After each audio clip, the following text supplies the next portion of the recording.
ہونے کی وجہ سے چاہیے۔ تیسری چیز، اگر منا لیے تو کیا ہوا؟ نہیں ٹھیک ہے آپ نے صحیح بول دیا، صحابہ نے نہیں منایا، ڈیٹ میں اختلاف ہے، کہیں نہیں ملیں گے، منا لیے تو کیا ہوا؟ اب مسئلہ وہی ہے، ہم اذان ختم کرتے، کہاں ختم کرتے؟ لا الہ الا اللہ پر، محمد رسول اللہ بول دو، اس میں کیا جا رہا؟ بول دی تو کیا ہوا؟ کلمہ ہی مکمل ہوا نا۔ فجر کی کتنی رکعت پڑھتے ہیں؟ 2 فرض نماز۔ مغرب کی کتنی ہے فرض نماز؟ 3۔ باقی نمازیں کتنی ہیں؟ ظہر کی 4، عصر کی 4، عشاء کی 4۔ مغرب اور فجر کو بھی ایک جیسا کر دیتے نا، 4 4۔ فجر کی بھی 4 فرض کر دیتے اور مغرب کی 4 فرض، چلیں گا؟ ارے نہیں چلیں گا نا۔ کیا ہوا؟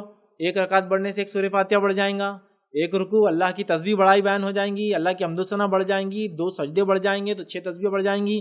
کتنی اچھی بات ہے نا۔ آپ بولیں گے نہیں چلتا، یہ تو ہم کو جو بتایا گیا وہ کرنا ہے۔ جب صحابہ نے نہیں منایا، تابعین نے نہیں منایا، تاریخی موجود نہیں ہے، کسی کی کوئی وہ نہیں کہ یہ تاریخ ہوا، کئی کثیر اختلاف کے ساتھ تاریخ ہے، تو یہ چیز کیسے اتنی اہمیت کی حامل ہو سکتی ہے؟ اس کو صحابہ بھول گئے، جس کی تاریخ ہی بھول گئے، وہ ایک طرح تاریخ بھول گئے نا۔ وہ کہاں ہے تاریخ؟ کہیں نہیں ملیں گے آپ کو سیرت میں۔ تو پتہ چلا واقعہ اصل تھا، تاریخ اصل نہیں تھی، ٹھیک ہے؟ تو لہٰذا اس کو منانا نہیں ہے، یاد رکھ لیجئے۔ اگر کچھ لوگ منا بھی رہے ہیں تو میں آپ کو دعویٰ کرتا ہوں اپنے مسلک کی، اپنی جماعت کے کسی بڑے عالم یا جس مسلک کو آپ مانتے ہیں اس مسلک کی کتاب میں کوئی باب لائیے کہ شب معراج کی فضیلت کا بیان، یا شب معراج میں کیے جانے والے اعمال کا طریقہ، یا شب معراج کے مسائل، 27 رجب کو جو ہوئی تھی، کہیں آپ کو ایک باب بھی نہیں ملے گا کسی فقہ کی کتاب میں۔ یہ دلیل ہے اس کی کہ رات کو منانا نہیں ہوئی، تو اس کی کوئی خاص فضیلت نہیں ہے، یہ ایک معجزہ تھا، لیکن ہمارے لیے اس کی کوئی فضیلت نہیں کہ رات میں جاگنا ہے، منانا کچھ بھی نہیں۔ یہاں تو تاریخ ہی نہیں معلوم تو منانے کا سوال ہی نہیں آتا، سمجھا؟ تو لوگ جاگنے کی رات مناتے، جاگنا وگنا کچھ نہیں، کوئی فضیلت نہیں ہے، اس کا کوئی خاص ذکر نہیں ہے، اس کی کوئی خاص نماز نہیں ہے، اس میں کوئی خاص عمل نہیں ہے، بات کو میری یاد رکھ لیجیے۔ اب صحابہ نے اس رات کو کیسا لیا؟ صحابہ نے اس کی اصل کو لے لیا، تاریخ بھول گئے، تحفہ لے لیا۔ ہم نے کیا کیا معلوم آپ کو؟ تاریخ نکال کے لالی کہیں سے تو بھی تحفہ بھول گئے۔ ایک رات آ گئی جاگنے کی 27 رجب کو، 27 رجب کو جاگنے کی رات منا لو، جاگنے کی رات منا کے 100 رکعت نماز پڑھ لو، پھر زندگی بھر کا نماز پڑھنا، اگلے سال پھر دیکھیں گے، پھر جاگنے کی رات۔ صحابہ نے جب یہ نماز آ گئی فرض، تو کبھی زندگی میں ایک صحابی کو بتائی بلا وجہ کسی نماز کو چھوڑا ہو؟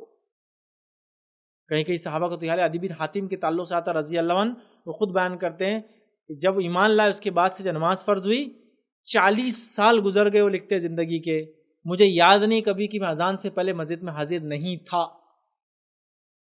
40 ایئرس ہو گئے، وہ کہتے مجھے یاد نہیں آتا کہ کبھی اذان سے پہلے میں مسجد میں نہیں تھا، اذان سے پہلے، جماعت سے پہلے نہیں، اذان سے پہلے 40 سال تک اذان سے پہلے مسجد میں حاضر رہے، سمجھیے آپ؟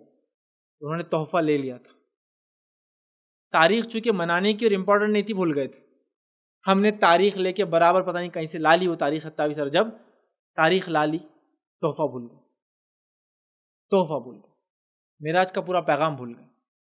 وہ نماز تھا، معراج کا پیغام اگر کسی مومن نے سچے دل سے لیا ہے، معراج کے معجزے کو کسی مومن نے سچے دل سے مانا ہے، تو اس نے نماز کا وعدی ہو جائے گا۔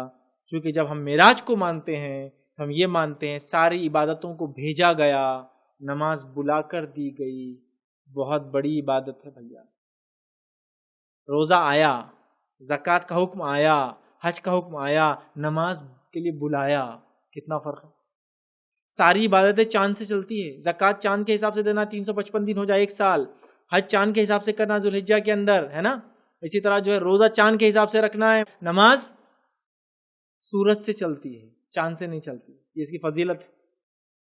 ساری عبادتیں چاند سے چلتی ہے، نماز سورج سے چلتی ہے، ساری عبادتیں بھیجی گئی، نماز بلا کر دی گئی، بھائی تحفہ پکڑ لو۔ اگر کوئی واقعے میں سچے دل سے معراج کا منانے والا انسان ہے تو وہ مومن بندہ ہے جس نے معراج کو سمجھ لیا، اس نے نماز کو پکڑ لیا۔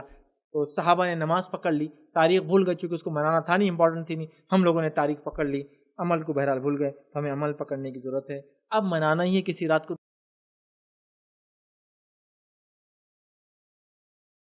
السلام علیکم، آپ بھی ہمارے اس کام میں تعاون کریں اپنی زکوٰۃ و صدقات کے ذریعے۔ ڈونیشن ڈیٹیلز کے لیے ڈونیٹ اس پر کلک کریں۔ اگر آپ کو ہمارے ویڈیوز پسند آئے ہیں تو اسے شیئر کریں اور ثواب کے حقدار بنیں۔ روزانہ ہمارے ویڈیوز کو پانے کے لیے ہمارے یوٹیوب چینل کو سبسکرائب کریں اور بیل آئکن دبائیں۔ ہم سے دیگر سوشل میڈیا پر جڑنے کے لیے ویڈیو میں دیے گئے آئی ڈیز کو سرچ کریں۔ جزاک اللہ۔